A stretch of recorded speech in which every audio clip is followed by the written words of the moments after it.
안녕하세요.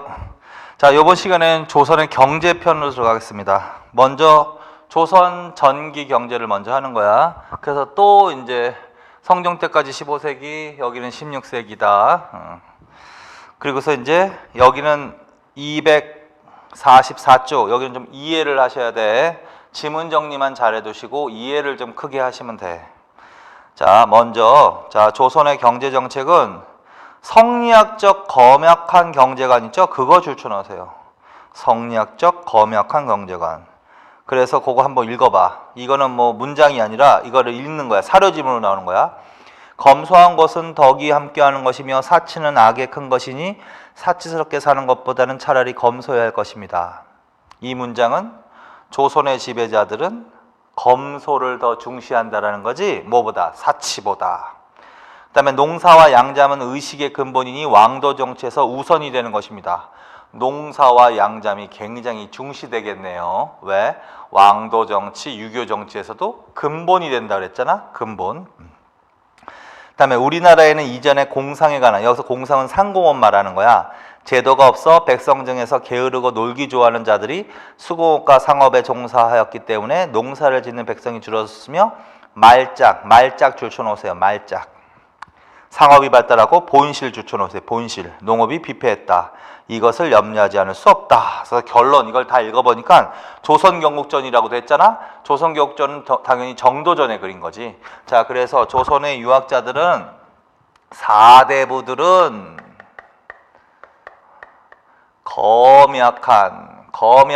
검소와 절약이야. 검약한 성리학적 경제관에 갖게 있다. 그래서 그거 하나 줄쳐놓으시고 경제관에 갖게 있다. 그리고 조금 전에 읽은 그 내용이 바로 이것을 말하는 거야. 그래서 사치와 낭비를 싫어하고 검소와 절약을 중요시 여긴다. 근데 사치와 낭비를 조장하는 산업은 상공업이라고 여기는 거고, 그 다음에 정치의 근본이 되는 것은 농사와 양잠이라고 했으니까 그거는 중시되는 거고. 그래서 결론은 이런 경제관에 갖게 해서 본실이라고 여기는 산업이 있고 말짝이라고 여기는 산업이 있단 말이야. 그래서 말짝은 말업이라고도 한다. 그래서 근본이 되는 거지. 이거는 본실은 뭘 말한다? 농업을 말한다. 말짝은 뭘 말한다? 상업을 말한다. 내지는 그냥 상공업을 말한다. 이렇게 이해하시면 돼. 자, 그래서 본실은 중요시 여기는 거니까 농업을 장려하는 거지. 그래서 이거는 농업을 장려하는 정책을 하는 거고 당연히. 그 다음에 상공업은 말짝, 나라를 망치는 분야란 말이야. 그러니까 부정적인 시각을 갖고 있는 거지, 상공업에 대해서는. 그래서 어떻게 해야 된다? 통제해야 된다. 억제해야 된다. 억제해야 된다. 무엇에 대해서는? 상공업에 대해서는. 상공업에 대해서는 어떻게 한다? 억제한다. 이렇게.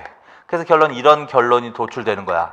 그래서 그게 바로 성리학적 경제관에 갖게 있다는 거고, 그래서 결국 무슨 정책이 나오게 되는 거야? 농본 억상 정책이 나오게 된다. 자, 그래서 이 태조의 3대 기본 정책 하셨죠? 4대 교린, 외교로는, 그 다음에 사상적으로는 숭유, 억불, 그 다음에 경제적으로는 농본, 억상. 이거 다 성리학에서 나오는 거라는 거야, 결론은. 자, 그래서 경제정책 다시 한번 확인합니다. 조선의 기본적인 경제정책은 이거다. 정부의 경제정책은 무슨 정책이다? 농본, 억상 정책. 농본 억상 정책이 나오게 된 배경은 뭐가 있다?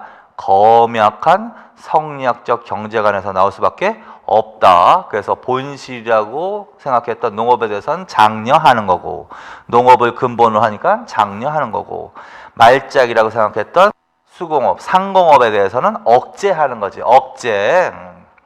자, 그래서 이걸 전체적으로 이해하시란 말이야.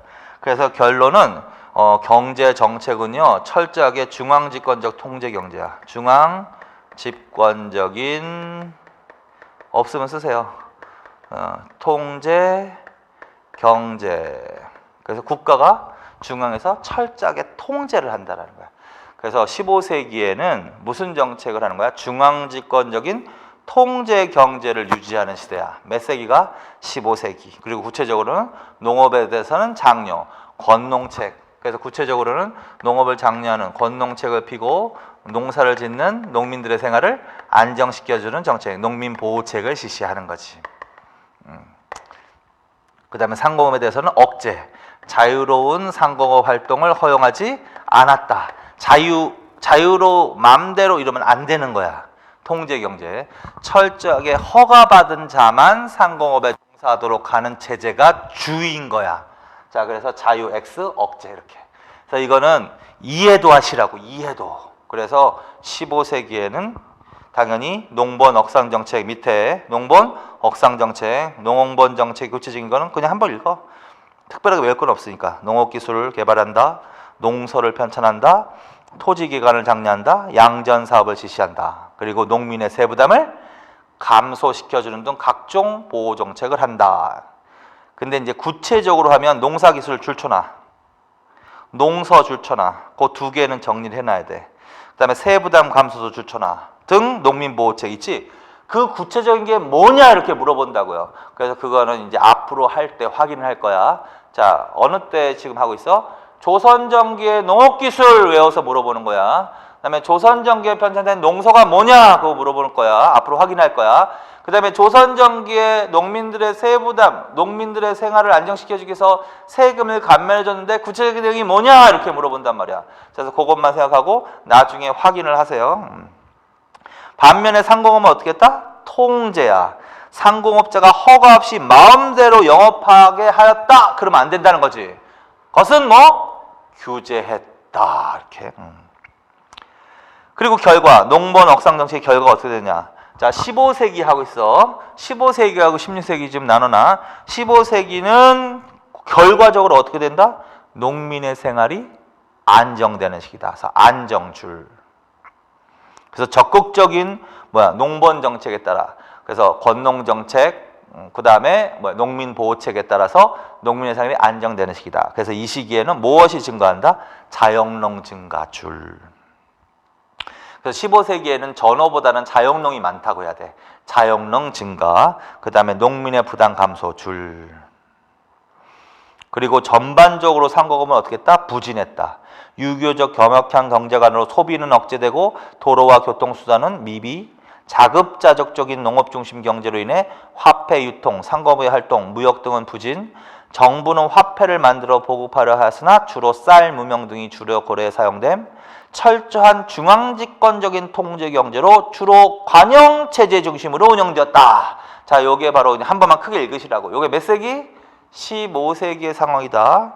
근데 이제 16세기 가면 상황이 좀 달라진다. 자, 16세기 미리 예습하는 거야. 16세기에는 뭐가 발달한다? 지주제 발달줄. 그 다음에 또 뭐가 변질된다? 수치제도가 변질줄. 등까지 줄쳐놔. 자, 그래서 16세기 미리 예습하는 거야. 16세기는 뭐가 발달한다? 지주전호제가 발달한다고. 그래서 지주제 발달 결론. 그 다음에 수치체제가 변질이 돼서 농민의 세부담이 증가되는 시기란 말이에요. 그래서 그런 것들은 결국은 무엇을 초래했을까? 농민의 생활 악화줄. 그래서 15세기에는 농민의 생활이 굉장히 안정됐었는데 16세기 들어가면 농민의 생활이 악화된다고 하셔야 됩니다. 그래서 세부담을 이기지 못하고 자꾸 토지를 이탈하는 현상이 증가한 거야. 토지 이탈 증가. 자, 그래서 그렇게 계속 기억해놔. 자, 그 원인과 결과 관계라고도 할 수 있지. 16세기에는 뭐가 발달한다? 지주제 발달, 그 다음에 농민의 수치체제 변질. 그래서 나타난 결과 농민의 부담 증가, 농민의 생활 악화. 그래서 나타난 증가, 농민의 토지 이탈이 증가되는 시기다. 몇 세기부터? 이미 16세기부터. 그래서 농촌사회가 흔들리기 시작하는 거야. 자, 그 다음에 또 정부의 상공업에 대한 통제력도 어떻게 된다? 약화. 15세기에는 그 통제력이 말을 들었단 말이야. 근데 16세기에는 국가의 힘이 좀 약화되면서 통제력이 약화되는 시기야. 그래서 이미 16세기부터 뭐가 발달하기 시작한다? 상공업 발전줄. 그 다음에 관영체제가 침체하고 무슨 체제가 발달하기 시작한다? 민영체제가 발달줄. 그래서 이 현상은 몇 세기부터 이미? 16세기부터 발달해서 조선 후기에 가면 그게 더 확대되는 거야. 자, 그래서 이거는 크게 이해도 하셔야 된단 말이야. 그래서 결론은 이 페이지에서는요, 검약한 성리학적 경제관에 의해서 나타나는 농번 억상 정책을 좀 이해하란 말이야. 자, 그래서 여기까지. 자, 그래서 요 페이지는 이런 식이 정리하고 그 다음에 이제 245페이지로 가십시오. 토지제도, 요게 이제 고려시대도 여러분들을 괴롭혔지만 조선시대도 조금 내용이 많은 거야. 그래서 조선시대 토지제도와 그 토지제도의 변천, 그 다음에 그 변천의 의미, 이런 것들을 정리를 반드시 해놔야 돼. 자, 먼저 토지제도 하면은 무슨 법부터 출발한다? 과전법부터 출발한다. 과전법. 물론 과전법은 태조 때가 아니라 조선건국 이전이죠. 공양왕 때 맞지? 공양왕 때 여말 4대부들이, 그치? 4대부들이 과전법이라는 것을 공포하지. 그래서 이게 이제 조선의 토지제도가 돼버리는 건데 이게 이제 변천에 가는 거야. 그리고 이제 토지제도 하면 과전법부터 이제 정리를 하기 시작하는 거야. 그래서 과전법. 자, 그 밑으로 갑시다. 과전법. 어느 때 공포됐다? 공양왕. 1391년. 조선건국 바로 직전에. 그리고 과전법의 특징하는 거야. 이거 별표 쳐놓고 줄 쳐놓으세요. 자, 과전법이란 누구에게? 문무관리 줄. 기준은 18품계 줄. 무엇을? 과전 지급 줄. 그래서 과전이라는 용어가 나온다고. 과전법은 국가에서 관리들에게 토지를 지급하는 제도야. 그걸 과전이라고 해. 과전. 과전은 누구에게 주는 거야? 문무관리에게 주는 거야. 뭘 기준으로 주는 겁니다? 18품계로 주는 겁니다. 그 다음에 무엇을 지급하는 거야? 토지를 지급. 과전이란 토지 말한다.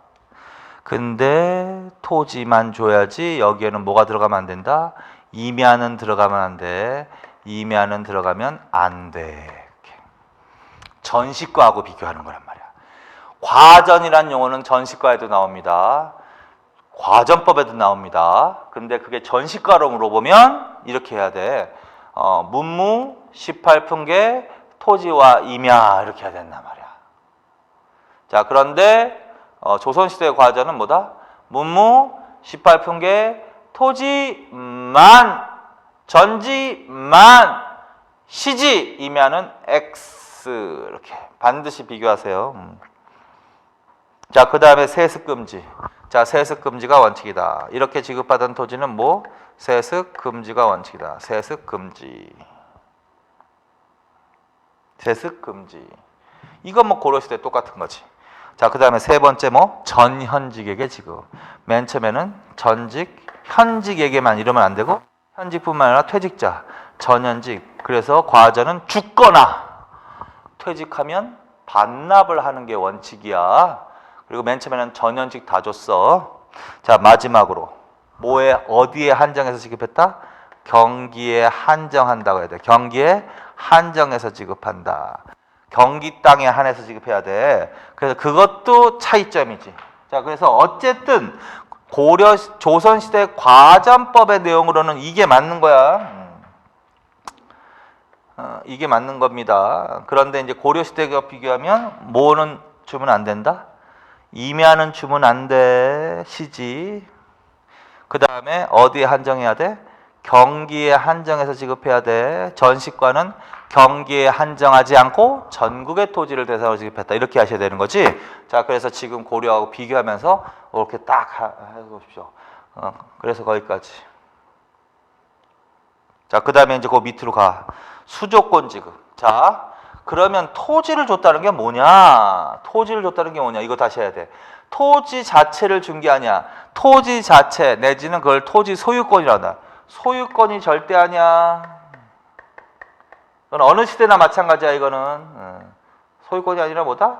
수조권, 조세를 징수할 수 있는 권한을 부여했다라는 거야. 그래서 토지 자체 내지는 토지의 소유권 이러면 절대 안 됩니다. 과전법 하에서의 과전도 관리들에게 무엇을 준 겁니다? 토지에 대한 수조권을 지급한 것입니다. 따라서 고려시대 하셨죠?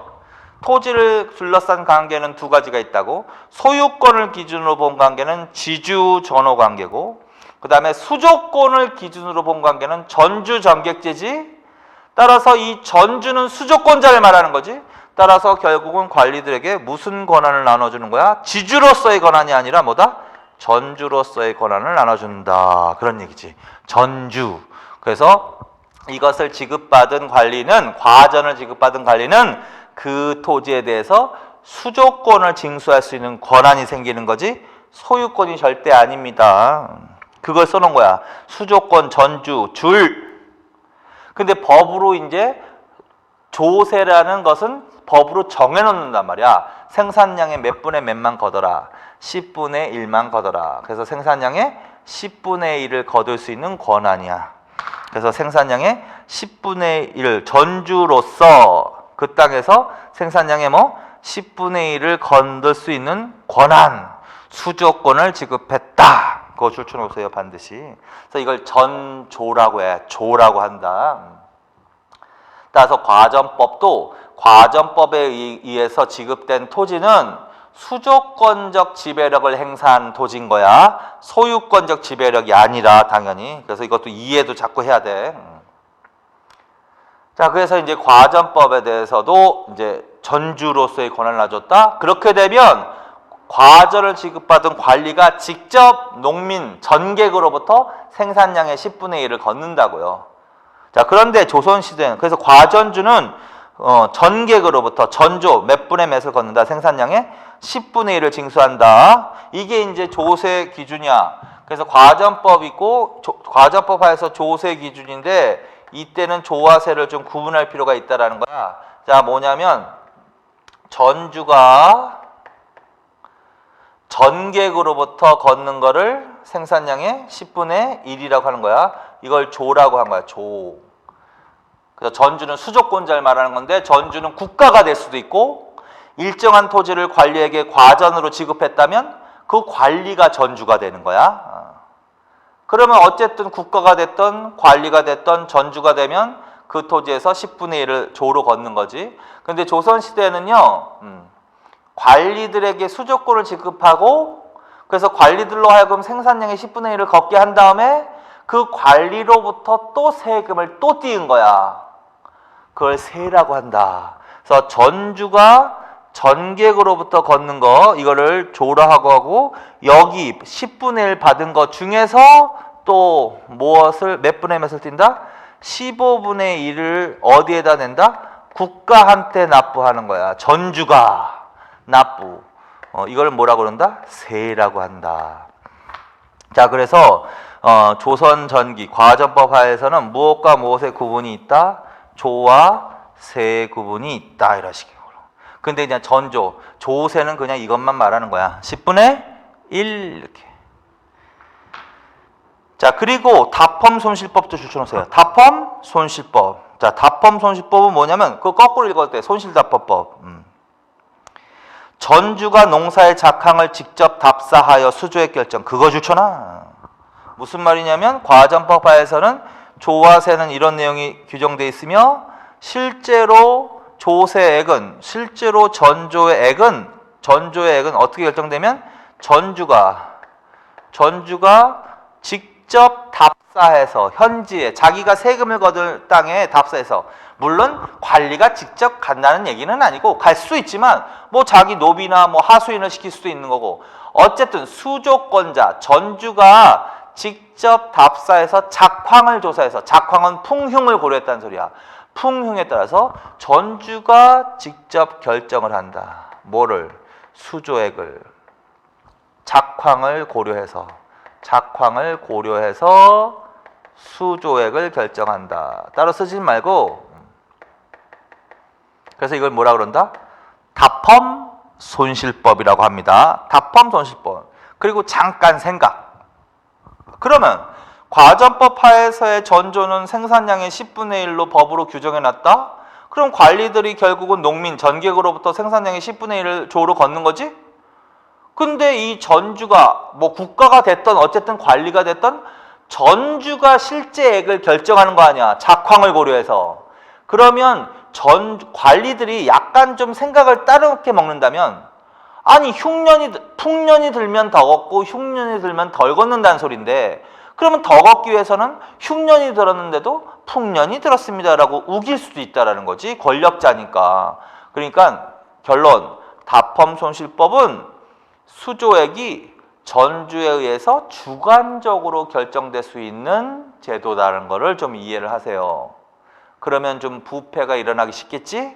그래서 나중에 이제 조세제도 할 때 세종대왕 때 어떤 제도가 나오는데 그게 다펌손실법의 폐단을 조금 시정하기 위해서 나타난 거야. 자, 그래서 그렇게 미리 들어놓고 결론. 어쨌든 지금은 과전법이라는 토지제도의 특징이니까 요거 4개 확실히 정리해놓고 그다음에 과전법에서의 조세제도 하면 요런 내용이 나와야 된다.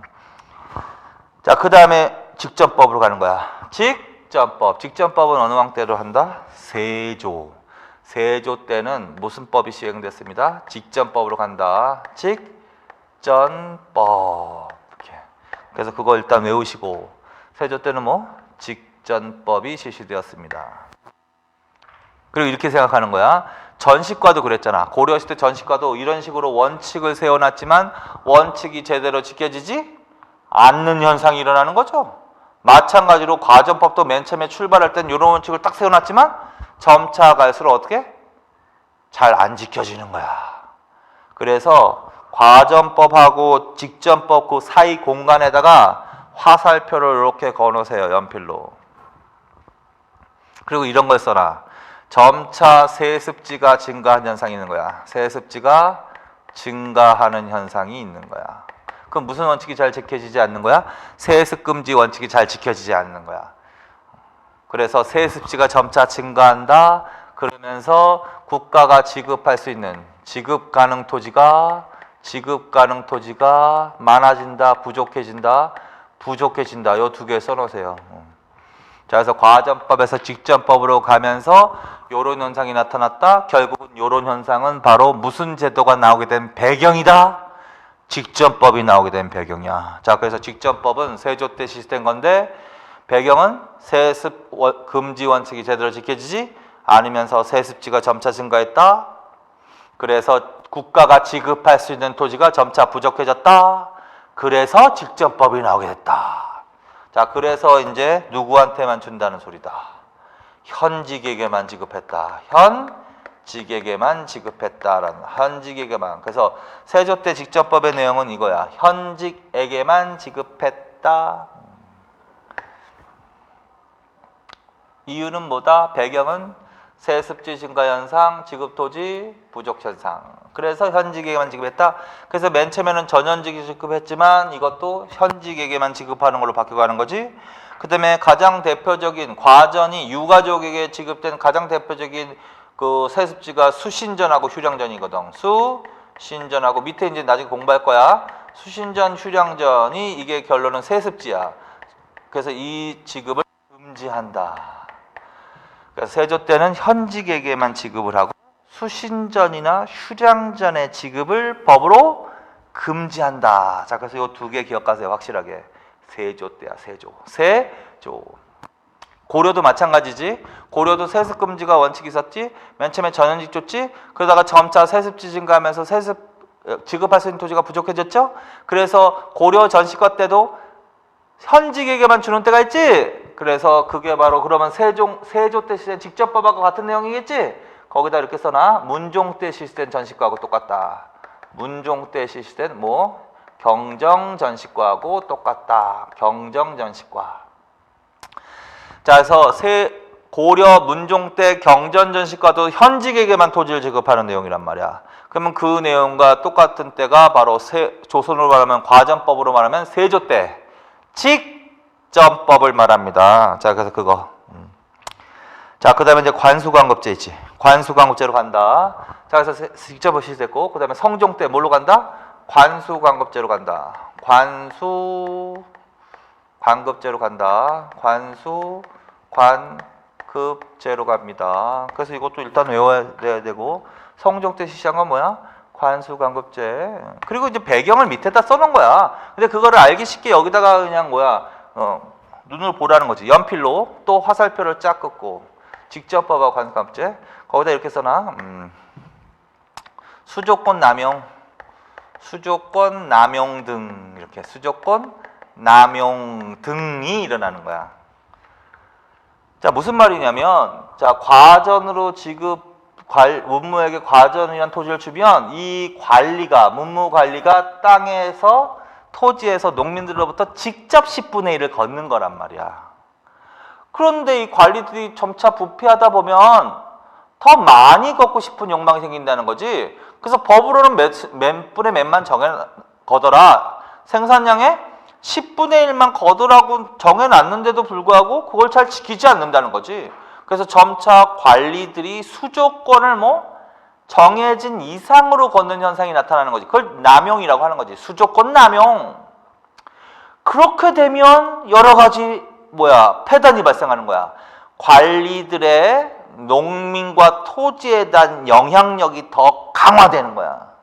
그리고 더 많이 정해진 이상 걷다 보니까 농민의 생활은 궁핍해질 수밖에 없고, 그렇지? 농민의 생활이 궁핍해졌다는 소리는 결국은 국가의 세금을 내는 양도 줄어들 수밖에 없는 거고. 그래서 결론은 관리들의 수조권 남용을 막기 위해서 실시한 게 바로 이거야. 관수? 관급제. 그러면 어떻게 막아야 되겠느냐? 오해하면 안 돼. 과전이란 토지는 일단 주는 거야. 주는데 그전에는 관리가 직접 농민으로부터 걷었다면 직접 거두니까 문제가 생기니까 관리들에게 직접 수조권 행사를 못하게 하는 거야. 과전은 주지만 직접 걷지 못하게 하는 거야. 그래서 어디에서 걷어서? 관청에서 걷어서. 그냥 국가란 소리지. 국가, 관청에서 걷어서 관수, 관리에게 지급한다. 관급제라고 하는 거야. 그래서 여기 관수관급제는 그런 의미가 있다. 그래서 관수관급제, 국가가 직접 전조를 징수하고 관리에게 지급, 그거 줄쳐놓으란 말이야. 그게 관수관급제. 그래서 결국은 이거는 어떤 의미냐? 자, 관리의 직접 수조권 행사를 못하게 한 거야, 의미가. 과전을 지급하지 않았다, 내지는 수조권을 지급하지 않았다, 이러면 안 돼요, 절대. 수조 권한은 줬지만, 과전이란 건 지급했지만, 직접 수조권 행사를 막았다. 누가 직접 수조권을 행사함으로써? 국가가 관청에서 함으로써. 그래서 그런 의미가 있다. 자, 그래서 관수관급제 성정. 국가가 직접 전조를 징수하고 관리에게 지급했다. 관수, 관급이다. 다른 의미로는 관리들의 직접 수조권 행사를 금지시킨 제도다. 그런데 조화세의 구분이 없어진다. 그것도 줄쳐놔. 무슨 말이냐면 이때는 국가는 일단 농민으로부터 일단 10분의 1을 걷는 거야. 그게 조야. 근데 조선시대에는 국가가 거둘 수도 있지만 당연히 관리가 10분의 1을 거둘 수도 있잖아요. 근데 국가는 농민으로부터 10분의 1을 떼지만 관리한테도 세금을 또 따로 떼었다는 거지. 그게 조화세의 구분이라고. 조화세의 구분. 이거는 관리가 농민들로부터 세금을 거뒀기 때문에 거기서 또 세금을 떼기 위해서 구분이 생긴 거지. 따라서 국가가 직접 걷는다면은 결국은 따로 조세 구분할 필요가 없는 거지. 관리들이 직접 징수하게 했기 때문에 그 관리한테 또 세금을 떼기 위해서 세를 만든 건데 이때는 국가가 거두니까 조화세 구분이 있을 수가 없는 거지. 결론은 그 용어가 나올 수가 없는 거야. 자, 그래서 이 제도 이후에는 뭐가 없어졌다? 조화세 구분이 없어졌다. 조세 구분이 없어졌다. 이렇게 두 개 줄쳐놓으세요. 그래서 성정특 관수관급제의 내용, 국가가 직접 농민으로부터 전조를 징수해서 관리들에게 지급했다. 다른 말로는 국가의 관리들의 직접 수조권 행사를 막았다. 조화세 구분이 없었다. 그러면 성정으로 가는 거야. 그리고 이거는 무슨 목적이다? 관리들의 수조권 남용 방지 목적, 국가의 토지 지배력 강화 목적, 그것도 줄쳐놓으세요. 그러면 당연한 거야. 이걸 이해도 하란 말이야. 관리들이 직접 세금을 걷는다는 것은 농민과 토지에 대해서 직접 영향력을 행사한다는 얘기지. 따라서 관리들의 농민과 토지에 대한 직접 지배력을 행사한다는 얘기지. 그걸 못하게 했으니까 관리들의 토지 농민에 대한 지배력은 약화시키고 국가가 직접 거두니까 국가의 토지 지배를 뭐 강화시키려는 조치다. 그래서 그렇게 이해하세요. 자, 그 다음에 이제 뭘로 간다? 마지막으로 직전제. 이건 직전법 이래도 돼. 직전법 폐지. 어느 왕 때? 명종 때. 직전법 폐지. 그래서 세조 때부터 실시했던 직전법이 이때 폐지된단 말이야. 그래서 직전법 폐지. 이건 또 무슨 내용이냐? 정리를 해야지. 이 제도는 뭐다? 녹봉만 지급 과전 X 그걸 추천하. 자, 그거 무슨 소리냐? 관수광급제하고 비교하자는 말이야. 과전법이라는 것은 관리들에게 뭐야? 수조권, 전주로서의 권한을 나눠주는 거지. 과전이 바로 그거 얘기하는 거지. 근데 여기까지는 과전 자체는 준단 말이야. 그래서 아까 얘기한 거야. 과전 자체, 수조권 자체는 줬지만 직접 못 뽑게 한 거지. 근데 이때는 아예 과전 자체를 주지 않는 거야. 과전 자체를 아예 주지 않는 거야. 따라서 수조권 자체를 아예 주지를 않는 거라고. 이거는 수조권 자체는 있으나 직접 행사하는 것만 막았다면 이거는 아예 과전 자체를 주지 않은 거야. 그러니까 수조권 자체가 없는 거야. 다만 그 대신으로 뭐만 주는 거야? 녹봉만 주는 거야. 보통 관리가 되면 과전과 녹봉을 받는다고. 과전과 녹봉을 받는다고. 조선시대의 관리는 물론 고려시대도 마찬가지야. 관리가 되면 토지, 과전과 녹봉을 같이 받는다고요. 근데 과전이 주요 경제적 기반인 거지. 이 당시에 양반들의 녹봉은 고려시대 잠깐 정리했지만 이건 토지로 받는 게 아니라 현물로 받는 거야. 쌀, 뭐 비단 등으로 1년에 한 2차례씩 받는 거야. 그래서 관리가 되면 과전과 녹봉을 받는 건데 명종 때는 아예 과전 자체를 주지 않고 뭐만 준다? 녹봉으로만 대체하는 거야. 그러면서 이제 녹봉의 지급 시기를 조금 이렇게 늘려가는 거지. 그래서 결론, 직전법 폐지. 명종 때는 뭐다? 과전 자체를 주지 않는다. 녹봉만 지급한다. 그러면 이 과전을 지급하는 이 제도 자체, 이거는 뭐를 지급하는 거라 해서 수조권을 지급하는 이 제도 자체가 사라진 거란 말이야. 자, 그래서 이건 어떤 의미가 있냐면, 그러면 생각해보면 관리들에게 수조권을 지급하는 제도, 수조권을 지급하는 제도는 조선시대에만 있었냐고요? 안 그렇다고요. 고려시대도 있었다고. 대표적인 전시과라고.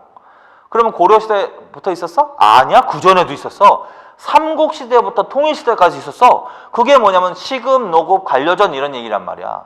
그러니까 결국은 관리들에게 수조권, 전주로서의 권한을 지급하는 제도는 삼국시대부터 지금까지 이어져 내려온 거야. 그런데 이 명종 때 직전법 폐지로 그 제도 자체가 이제 역사 속에서 사라져 버린 거야. 그래서 그렇게 의미를 이해하면 이렇게도 표현해. 수조권을 매개로 한 토지 지배 방식을 이렇게 불렀지. 전주 전객제라고 그랬지. 그래서 전주 전객제 소멸이라고도 써놓으세요. 전주 전객제 소멸.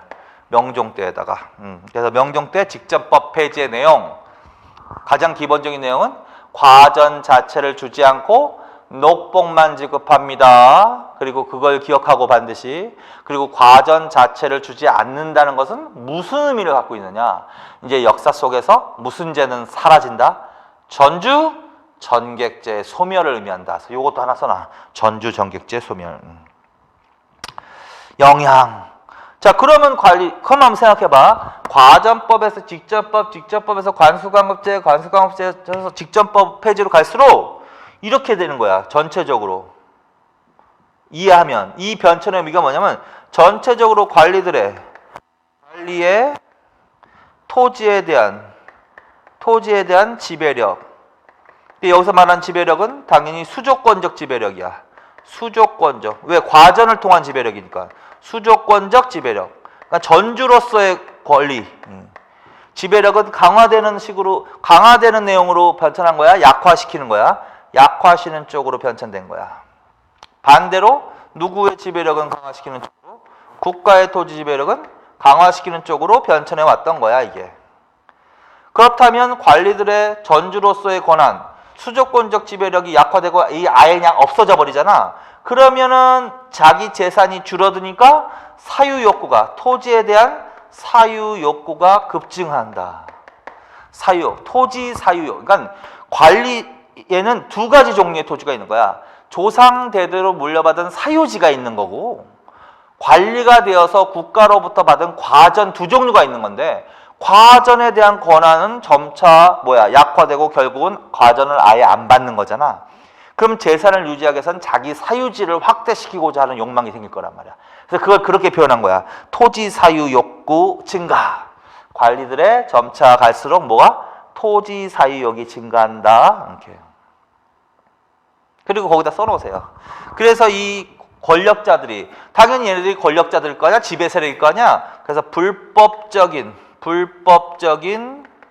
변병, 그 다음에 서해안의 간척사업, 이렇게 써놔. 서해안의 간척사업, 이런 것들이 이제 이런 것들을 일으키는 거야, 얘네들이. 그래서 토지 사유욕이 증가하면서 점차, 이때부터는 아니고 그냥 전반적으로 이런 현상이 점차 증가하는 거야. 불법적으로 권력을 이용해서 남의 토지를 뺏거나 그래서 확대시키고, 그 다음에 서해안의 대규모 간척 사업을 통해서 자기 사유지를 확대시켜 나간다고. 이렇게. 그래서 이때 농장이라는 게 형성된다고. 농장 확대라고 해. 농장 확대. 조선시대에도 농장 확대라는 단어가 나와. 그래서 15세기 말부터 훈구 세력들이 주로 이 짓을 저지르는 거야. 그래서 15세기 말부터 훈구 세력들이 불법적인 토지 변병을 확대하고 서해안의 대규모 관척 사업을 통해서 자기 사유지를 확대시켜 나갔다. 규모가 커서 농장이라고 한다. 근데 이 땅에 대해서는 수조권이 있는 땅, 권한이 있는 땅이 아니라 소유권이 있는 땅이거든. 그래서 사유지가 확대되는 거야. 사유지가 확대된다. 그리고 이렇게 확대된 사유지는 당연히 전주전격제로 운영되는 게 아니지. 수조권이 아니기 때문에 지주전어제로 운영되는 관계란 말이야. 그래서 16세기에 뭐가 성행하기 시작한다? 지주제가 발달한다는 얘기야. 그래서 그 지주제 성행, 그것도 추천하. 그래서 결론, 명종 때 직전법 폐지, 과전 자체를 주지 않는다, 녹복만 지급했다, 전주전격제의 소멸을 의미한다. 그리고 이러한 제도의 변화는 관리들의 토지 사유 욕구를 증가시키면서 불법적인 토지 변병이나 서해안의 대규모 간척 사업을 통해서 자기 사유지를 확대시켰다. 규모가 커서 농장이라고도 한다. 농장은 소유권이 있는 토지니까 양반이 지주가 되고 많은 토지를 농민에게 빌려준다고. 그게 전호야, 전호. 그래서 지주전호 고용이 확대되는 거야. 지주전호제가 확대된다. 그래서 줄여서 지주제 발달이라고 하는 거지. 자, 그래서 16세기에는요, 토지의 불평등이 심화되기 시작하는 거야. 한마디로 말하면 15세기에는 자영농이 많았다면 16세기에는 세부담도 증가하고 농민들의, 그 다음에 지주제가 확산되면서 농민들은 소작농으로 전락하는 경우가 많아지는 거야. 그래서 농민의 생활이 점차 어려워진다는 거죠. 그래서 그런 식으로 이해할 수도 있는 거야. 그래서 좀 이해도 해. 그런데 결론은 외워야 되니까 명종 때 직전제 폐지, 먼저 탁 튀어나올 단어가 뭐야? 녹복만 지급, 과전 자체 지급 X, 그걸 기억하라고. 그리고 지주제 발달, 그렇게 기억하라고요. 그리고 그렇게 된 배경은 머릿속으로 이해를 하시라고요. 자, 그래서 요거 중요합니다. 그래서 조선시대 전기 경제에서는요, 요 토지제도가 제일 잘 나오는 부분이기도 해. 자, 그래서 조선전기의 토지제도 이렇게 공부를 하셔야 돼. 반드시. 자, 그 다음 그 밑에 조선의 토지의 종류를 정리해 놓읍시다. 고려시대에 했던 것처럼 그 대상을 바뀌지 않게만, 내수사전은 뭐야? 왕실 비용 줄. 그 다음에 둔전은 군대 줄. 공회전은 중앙관청 줄. 늠전은 지방관청 줄. 자, 고려시대는 그냥 공회전 해가지고 중앙지방 이제 통틀어서 얘기했는데, 조선시대는 좀 가리세요. 중앙관청의 운영 경비는 공회전이야. 지방관청은 늠전이라고 하세요. 그래서 왕실, 군대, 중앙관청, 지방관청 해서 계속 연습하는 거야. 영어 단어 외우듯이. 조선시대에 왕실이 딱 나왔다. 그러면 내수사전이야. 주로 국경지대 군량 확보를 위해서 군대가 그러면 둔전이야. 중앙관청 얘기 나오면 공회전이야. 지방관청 하면 는전. 자, 그 다음에 밑에 있는 거 과전, 문무줄. 문무에게 주는 거야. 문무에게 관리가 중요한 게 아니야. 문무에게 주는 거야. 문무. 수조권 지급이야. 줄 10분의 1. 세습금지 원칙 줄. 경기에 한정해서 줄 그거. 이거는 뭐 이것뿐만 아니라 과전법의 기본적인 특징을 정리하는 거야. 과전은 과전법에 의해서 문무에게 주는 거, 18품계 등급을 나눠서 주는 거, 토지만 주는 거, 수조권 주는 거, 전주로 해서 이거는 10분의 1. 그다음에 세습 금지가 원칙이야. 그리고 경기에 한정해서 받는 거. 이건 뭐 당연한 거야. 그래서 과전법 생각하면서 어쨌든 문무에게 그러면 과전이야. 그다음에 수신전, 휴량전. 읽어보세요. 일단 과전을 지급받은 수급자가 사망한 경우 부인이 있으면 거기 주요처나 부인이 있으면 재가 금지 조건 줄. 그러면 수신전이 나와야 돼.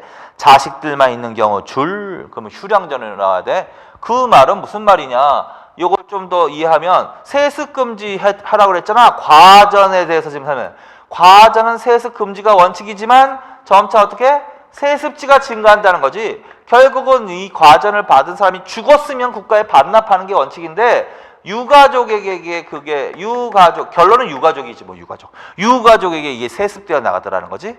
근데 예를 들어 처 자식을 남겨놓고 관리가 죽었어. 그러면 처가 있는 경우에는 처에게 수신전이라는 이름으로 지급한다는 거야. 단 조건이부터 재가 금지 조건 미망인. 반면에 자식만 남아있어. 처도 없고 자식들만 있어. 그럼 자식들 양육 비용으로는 휴량전이라고 하는 거야. 자, 그래서 결국은 유가족에게 맞지? 뭐다? 조선시대는 유가족에게 하면 뭐가 나와야 된다? 수신전이나 휴량전이 나와야 된다. 그거 반드시 알아두세요. 잘 나오는 거니까. 고려시대는 뭐라고 할까? 고려시대 이거는 뭐라고 그럴까? 수신전, 휴량전은 뭐라고 했을까? 구분전이라고 한 거야. 구분전이라고 써놓으세요. 고려시대는 구분전.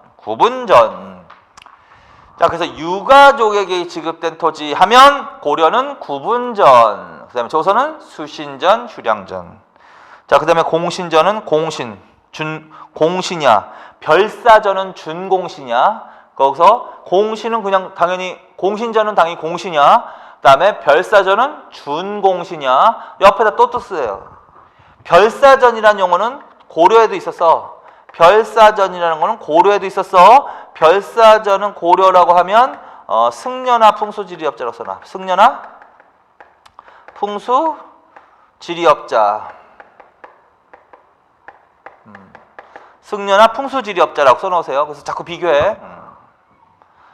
고려시대 전시과에도 과전은 있었지? 똑같이 과전. 그 다음에 여기도 과전. 근데 내용이 달라야지. 이거 머릿속으로 다시 복습. 이걸 전시과라고 했어? 그러면 토지와 임야라고 해야 돼. 문무 18 토지 임야. 그 다음에 세습금지 원칙이야. 전현직이야. 그 다음에 경기에 한정하면 안 돼. 전국의 토지를 대상으로야. 근데 과전법이라고 바뀌었어. 그리고 과전이라고 나왔어. 그러면 문무 18 토지만. 임야는 들어가면 안 됩니다. 세습금지 원칙이야. 전현직이야. 경기에 한정해서 지급해야 돼. 그래서 그거 비교해야 돼. 전시과의 과전과 과전법의 과전은 내용이 좀 다르다. 그 다음에 유가족 나왔어. 그럼 고려는 구분전, 조선은 수신전, 휴량전. 그 다음에 별사전이라는 얘기가 나왔어. 별사전이면 고려는 승려나 풍수지리업자, 조선은 준공신. 그렇게. 그 다음에 군전은 지방에 거주하는 유양풍관 줄, 거경수기 조건 줄, 토지 5결에서 10결 줄. 그걸 군전이라고 한다. 이거 군인전이라고 오해하면 안 돼.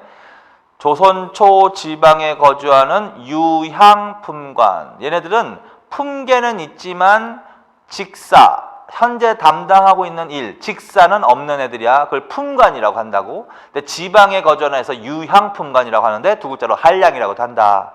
자, 그래서 지방에 거주하는 유향품관, 한량에게는 군전이라고 해야 돼. 중앙의 문무에게는 과전이라고 해야 된다. 그래서 군전.